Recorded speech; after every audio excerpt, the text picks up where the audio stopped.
Hey, and we are the Coalition, loud and proud, civilly disobedient media. Today we are broadcasting at, I think, one of the seminal education events this year. The Rhode Island Department of Education is hosting at your Warwick Grand Plaza a job hiring event that covers virtually everything from teaching at virtually every level, as well as a number of companies representing, I'll call it the support facilities, catering, driving.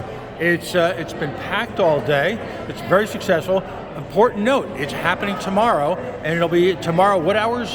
From 9 to 4 p.m. 9 to 4 p.m. So if you couldn't make it because it was a Sunday, come by tomorrow. There are private interview rooms. Bring your resume and bring an open mind, because there are astonishing opportunities for virtually everyone who is employed specifically and somewhat in the, if you will, in the aura of professional education.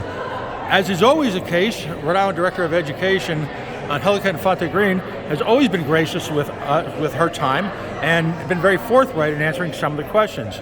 Right now, Representative Lauren Carson has, I believe for either the third or fourth year, has legislation pending for the creation of a special education ombudsman.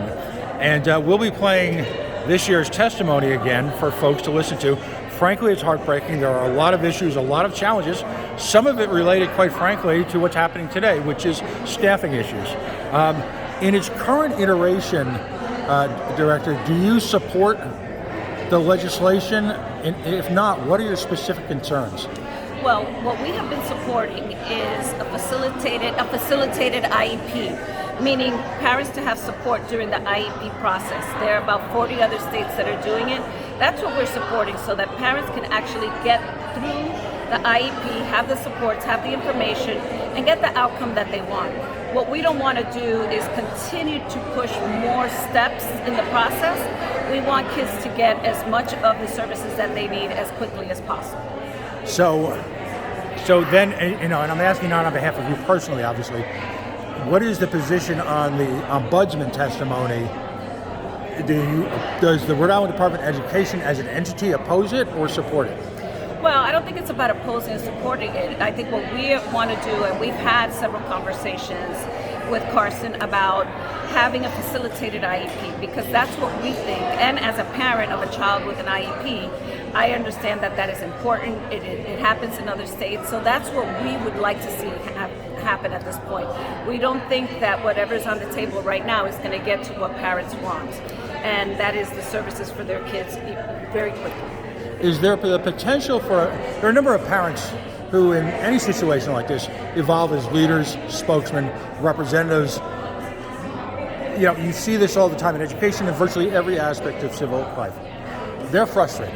Yep. And in situations like that where information may or may not be clear, you know, I'll just, speaking as a member of the media, sometimes we don't do a very good job of explaining things, and occasionally there may be members of the media who look to amp up drama as opposed to cure it.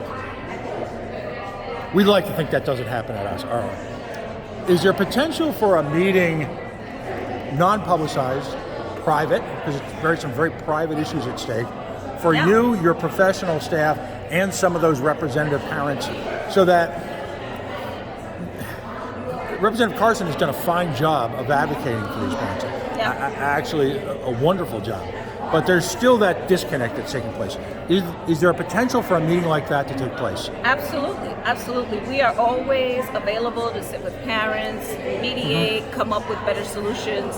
That is really what our hope is, because it's the only way our system is going to work, is that if we all work together. So we are more than willing and happy to do that. So if I, as an honest broker, and you can laugh, all right, attempt to facilitate that, if I present to your office a couple of parents who are responsible, they're caregivers, they've got a message, they're on a mission, but at the same time, they're conducting themselves in a highly professional manner. Absolutely, absolutely. All right. So we'll take care of that. Welcome that. Thank you very much for your time, as always. Thank you.